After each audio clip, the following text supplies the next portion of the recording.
Radhe Radhe friends, कैसे हैं आप सभी। आ गई हूँ एक और ब्लॉग लेकर आपके साथ। वैसे मन तो नहीं था ब्लॉग बनाने का क्योंकि हस्बैंड की तबीयत थोड़ी ज़्यादा ख़राब है इस टाइम। बेड रेस्ट पे हैं वो और बच्चे की भी तबीयत ख़राब है। लेकिन क्या करूँ, अगर फेसबुक और इंस्टाग्राम पे एक मतलब काफ़ी दिन तक अगर आप ब्लॉगिंग नहीं डालोगे या रील नहीं डालोगे तो जो है बहुत पीछे चल जाती है आपकी आईडी। जितनी आपने मेहनत की है वो सारी बेकार हो जाती है। क्योंकि चाहे ब्लॉग हो, चाहे रील हो, चाहे कुछ भी हो, हमें डेली डालने पड़ते हैं। डेली कम से कम 2 या 3 या 1 तो डालना ही ज़रूरी है। किसी भी काम को करने के लिए कंसिस्टेंसी बहुत ज़्यादा ज़रूरी होती है, तभी वो हम सफल हो पाते हैं उस काम में। आई थिंक 1 महीना हो गया है मैंने एक भी ब्लॉगिंग नहीं की। रोज़ सोचती थी कोई ब्लॉग बनाऊँ, लेकिन टाइम ही नहीं मिल पाता था। वो उस घर की परेशानियों में बहुत उलझी रहती थी। क्योंकि जब घर में एक इंसान बीमार पड़ता है तो उसके साथ सभी को प्रॉब्लम हो जाती है। दवाई लाना, देना, सब कुछ करना मैनेज। बीमार चाहे औरत पड़े चाहे जेंट्स पड़े, काम दोनों से ही रुक जाता है। अगर लेडीज़ बीमार पड़ती है तो घर का काम रुक जाता है, और जेंट्स बीमार पड़ते हैं तो फाइनेंशियली और बाहर के सारे काम रुक जाते हैं। अच्छा, मेरा एक पर्सनल एक्सपीरियंस है कि कोई भी काम करने से पहले किसी से शेयर नहीं करना चाहिए। मैं अभी कुछ दिन पहले ही सबसे शेयर कर रही थी कि मैं जिम जाऊँगी, मैं जिम जाऊँगी, मैं जिम जाऊँगी।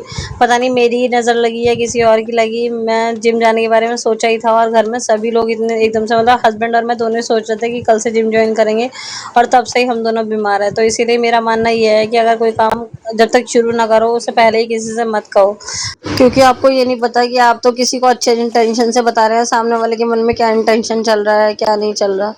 बस फिर क्या था, हम सुबह मॉर्निंग में उठ गए थे, मैं और बेटा। क्योंकि रियांश के पापा का तो फिलहाल चल रहा है बेड रेस्ट, क्योंकि कमर में थोड़ी प्रॉब्लम आ गई है साइटिका की, तो इस वजह से डॉक्टर ने 15-20 दिन का बेड रेस्ट बताया है। कभी कभी बैठे बिठाई वैसे मुसीबत आ जाती है जो हमने कभी सोची भी ना हो। कुछ भी नहीं हुआ था, ना गिरे थे ना कोई चोट लगी थी, बस हल्का सा झुके थे और कमर में पेन हुआ। उसके बाद लेट गए आके, उसके बाद हिला नहीं गया। डॉक्टर के यहाँ गए तो उन्होंने कहा कि ये ऑपरेशन होगा, हड्डी बाहर निकल गई है, उसके नीचे नस दब गई है। अब रीढ़ की हड्डी का एरिया भी ऐसा होता है कि एकदम से ऑपरेशन भी नहीं करवा सकते, किसी से छिड़वा भी नहीं सकते, नहीं तो बहुत दिक्कतों का सामना करना पड़ सकता है आगे लाइफ में।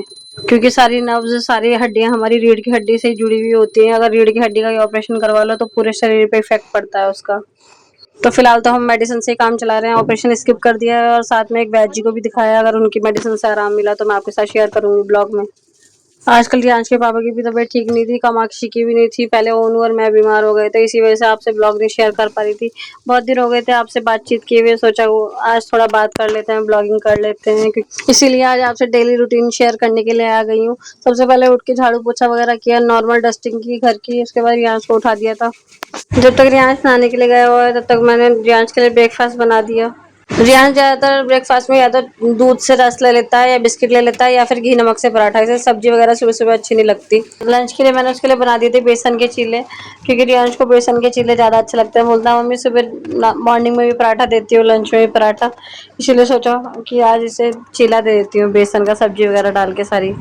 उसके बाद जो है प्रेस के कपड़े सारे सिंगवा दिए थे, क्योंकि बहुत ज़्यादा फैला हुआ हो रखा था, काम के चक्कर में बिल्कुल टाइम ही नहीं मिल रहा था। उसके बाद फ्रेश हो गई, ब्रश वगैरह करने के बाद नहाना धोना करूंगी, फिर पूजा पाठ करूंगी। वही नॉर्मल रूटीन के जो सारे काम होते हैं वो सभी सुबह सुबह होते हैं, और सुबह सुबह ऐसा लगता है बस जितनी जल्दी काम हो जाए उतना अच्छा ना। अच्छा, सुबह सुबह चाहे 4 बजे उठ जाओ चाहे 5 बजे, काम खत्म होने का नाम ही नहीं लेते। पहले घर की डस्टिंग वगैरह करो, झाड़ू पोछा करो, फिर नहाना धोना करो, ब्रश वगैरह करके फिर घर के मतलब वही नाश्ता वगैरह, बर्तन वगैरह, सुबह के ब्रेकफास्ट के, बच्चे को स्कूल भेजना, ठाकुर जी को नहलाना धुलाना, पूजा पाठ करनी। सुबह मतलब इतने काम हो जाते हैं, मैं तो खुद हेल्पलेस हो जाती हूँ कि कौन से काम से शुरुआत करूँ और कौन से पे ख़त्म करूँ। बहुत ज़्यादा दिक्कत हो जाती है सुबह सुबह अकेले बंदे के लिए। क्योंकि जिनके बच्चे बड़े होते हैं वो थोड़ी बहुत हेल्प करा देते हैं अपनी मम्मा की, लेकिन मेरी जो छोटी बेटी भी अभी बहुत छोटी है और बेटा भी छोटा है, तो उसे स्कूल जाने के लिए तैयार रेडी करना होता है। हस्बैंड जब जब से तबीयत खराब हुई है तब से थोड़ा बहुत सपोर्ट जो मिल जाता है हस्बैंड का, अब वो भी नहीं मिल पाता है क्योंकि वो बिल्कुल बेड पे ही है फिलहाल। अच्छा, साइटिका की समस्या भी आजकल ऐसी हो गई है, हर तीसरे बंदे को सुनने में मिलता है कि साइटिका हो गया है, कमर की नस दब गई है, पैर की नस दब गई है। मैं कभी कभी सोचती हूँ कि पहले की महिलाएं, पहले के जेंट्स कितना काम करते थे, खेतों में भी जाते थे, हल भी चलाते थे, चक्की भी चलाते थे, और हम लोग जरा सा झुक जाते हैं, झुक के काम कर लेते हैं, एक्सरसाइज कर लेते हैं तो हमारी कमर में पेन हो जाता है।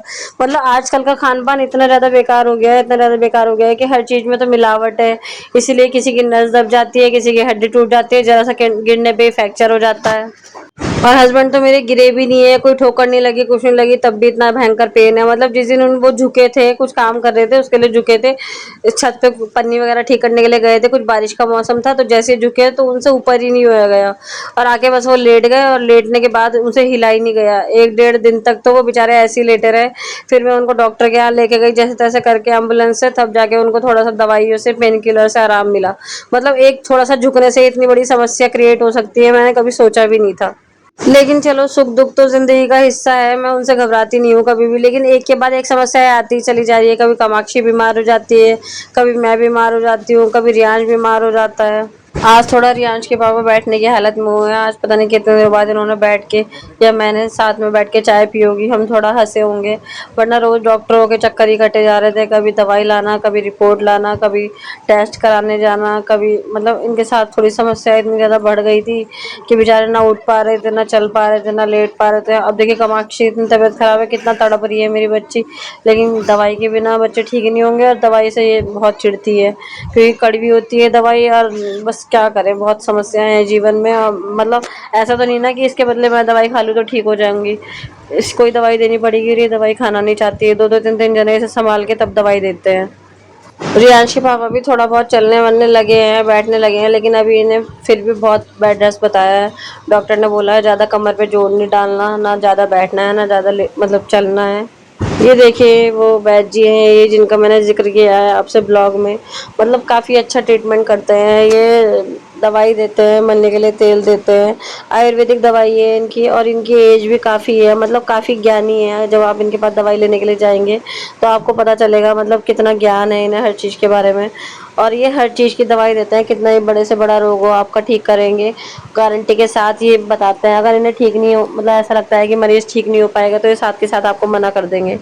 ये बिजनौर में बैठते हैं वैद्य जी, सेंट मैरी स्कूल से काफ़ी आगे आके शिवलोक कॉलोनी में ये बैठते हैं। अगर किसी को भी इनका पता चाहिए हो, एड्रेस चाहिए हो, तो मुझसे मैसेंजर में पूछ सकते हैं, मैं बता दूँगी। क्योंकि मेरी भी किसी ने मदद की थी, भैया एक उन्होंने बताया था मुझे इन वैद्य जी के बारे में। तो मैं चाहती हूँ अगर मेरी वजह से किसी का भला हो रहा है, किसी को कोई बीमारी है जो भाई ठीक नहीं हो रही है, काफ़ी पैसा लगा चुके हैं डॉक्टरों पे, तब भी तो आप इनके पास जा सकते हैं, आयुर्वेदिक दवाई देते हैं। और सबसे बड़ी बात है, इसके कोई साइड इफेक्ट भी नहीं है, आयुर्वेदिक जड़ी बूटी वाली दवाई है। घर की टेंशनों के चक्कर में काफ़ी सारा मलाई इकट्ठी हो रखी थी, तो मैं मक्खन भी नहीं बना पा रही थी। आज सबसे पहले मक्खन बनाने का काम किया। अभी तो रात काफ़ी हो गई है, मक्खन उठा के रख दूंगी, कल घी बनाऊंगी इसका। तो फ्रेंड्स, आज का ब्लॉग मेरा कैसा लगा कमेंट करके ज़रूर बताइएगा, और प्लीज़ सपोर्ट करते रहा करो, मैं भी आपको फुल सपोर्ट करूँगी।